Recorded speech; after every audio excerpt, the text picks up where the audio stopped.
ఈరోజు దేవుడు అనేక సార్లు మిమ్మల్ని చెయ్యొద్దు అంటున్నాడు. కొన్ని విషయాలు మాట్లాడద్దు, రియాక్ట్ అవ్వద్దు, జస్ట్ బీ క్వైట్. ఇది నీ యుద్ధము కాదు, ఇది నాదన్నాడు కదా.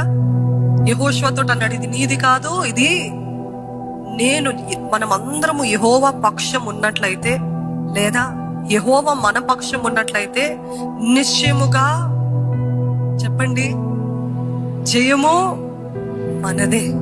All that we have to do is we come to a place saying that నువ్వు తప్ప నాకు ఏ దిక్కు లేదు ప్రభా, నువ్వు తప్ప చేయగలిగినది ఎవరు లేరు ప్రభా, నువ్వు నా విషయంలో జోక్యం చేసుకోకపోతే ఎవరు చేయలేరు ప్రభా, నువ్వు ఈ విషయంలో మా పక్షాన పోరాడకపోతే ఎవరి వల్ల కాదు ప్రభా.